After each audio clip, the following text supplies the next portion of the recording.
take those useless little jam nuts or whatever you want to call them out, and an M6 rivnut or nutsert, whatever you like to call them, fits perfectly in the subframe reinforcement in these square holes. Go ahead and give that baby a squeeze.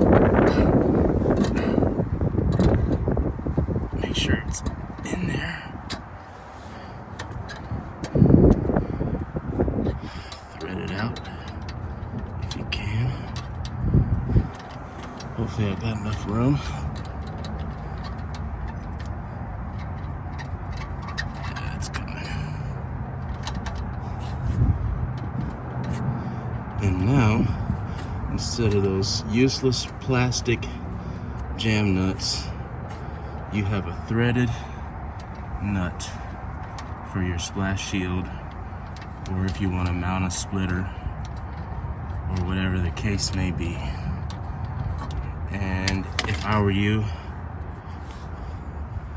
I would replace every single one of them. Now you can put some real hardware in there. There's a M6 bolt. I think it's it is M6 by 1. So 1.0 thread pitch. There you go. Put you the appropriate washer on there. Obviously this isn't big enough. And now you can put some real hardware in there. Hold on your splash shield a lot better. It's never going anywhere. I'm gonna do the actual subframe right here because it's thin enough, because that's where these came out of, so it's thin enough to accept a nutsert. And I'm gonna do the running boards as well. We'll go ahead and do the subframe directly, not just this bracket that's on the subframe. But I haven't tried the subframe, but I'm gonna do this in real time. It should work just fine. So here we go.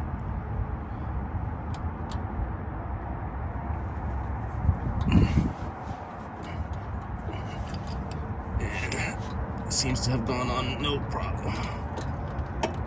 I'll go ahead and thread that out. I love when stuff like this just works.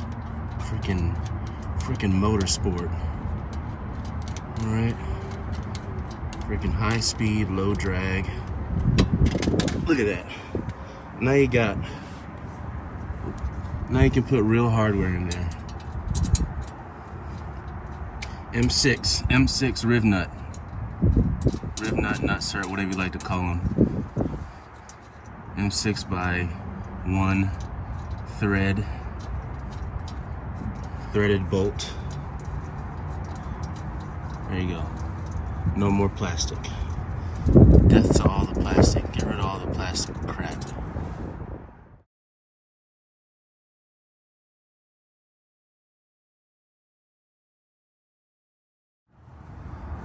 Same for these clips on the running board. Only thing we're gonna do differently is drill it out ever so slightly with a 11/32 drill bit, because the rivnut does not fit quite yet. We're gonna open those holes up just a little bit.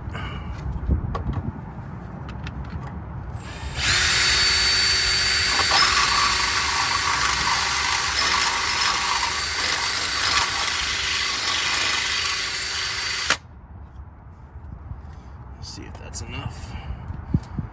Can always take more material out, can never put it back, so I want to be careful about that. I think I might need a slightly larger drill bit, but we'll see if we can't waller it out.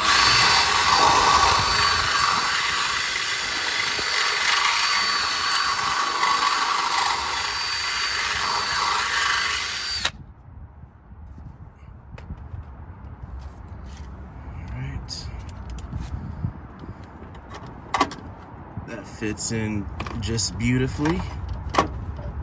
And we're gonna go ahead and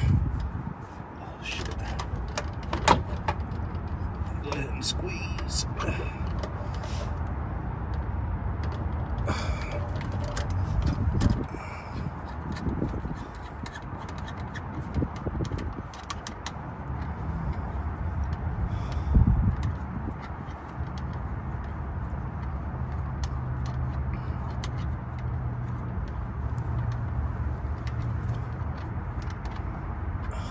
Taking forever to thread out. Get the thread out of there. And now you can put real hardware in there. When you put your running board back on, you just need a good size washer, appropriate size washer.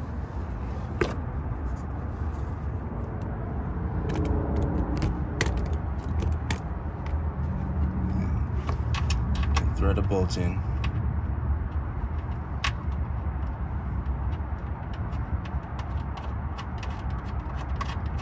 There you go.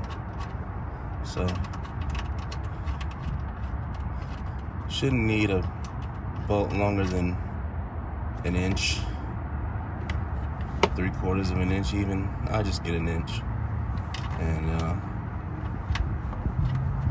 threads right in there.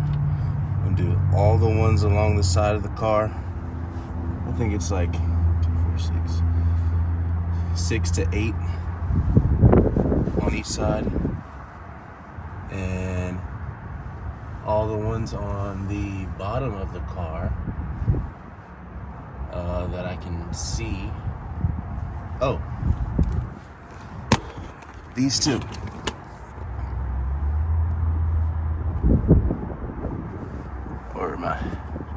These up here for the splash shield that goes around the sway bar. This one's a clip. This one just clips in. And that one screws in. Just put rivnuts in it. Just rivnut everything.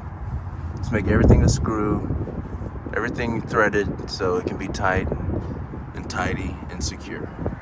Now, the good thing about these is if you want to mount a custom splitter,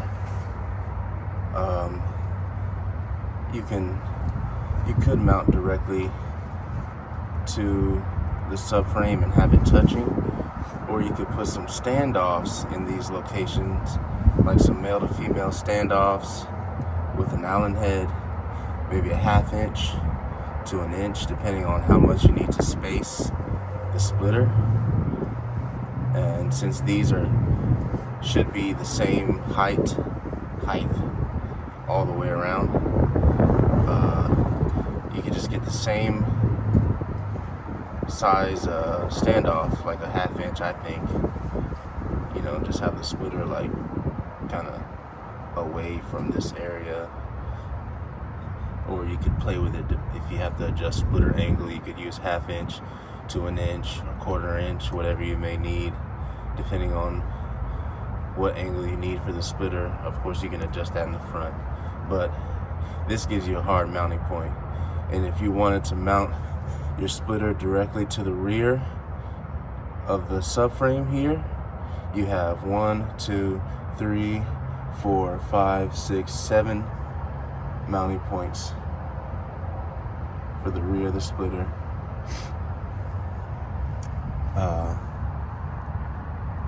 And you have one here. This hole could use a rig, because you could use a nutsert as well. So this is what some of those square jam nuts, plastic jam nuts, might look like when you take them out. You know, some of them may look like this. These are a little bit harder to pop out, but they all accept self-tapping screw similar to this. I keep dropping them because I can't rotate them in my hands. But they all accept a self-tapping screw like this. You could even replace the ones on the fender. That's where this white one came from. So I mean, there's probably like 50 of these holes under the car, because in the front alone I counted 17. So you could be replacing up to 17 rivnutting 17 of these holes just in the front. So weight might be a concern. I'm not going to weigh these, but you can compare the weight of this versus a rivnut and times however many you replace. You might be a couple extra pounds, but I think it's worth it for the extra strength.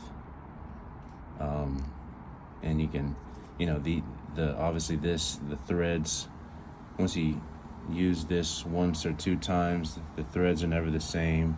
They get deformed and mauled, and nothing's ever secured tightly. The panels move around, so you can just rivnut it. You eliminate this issue here.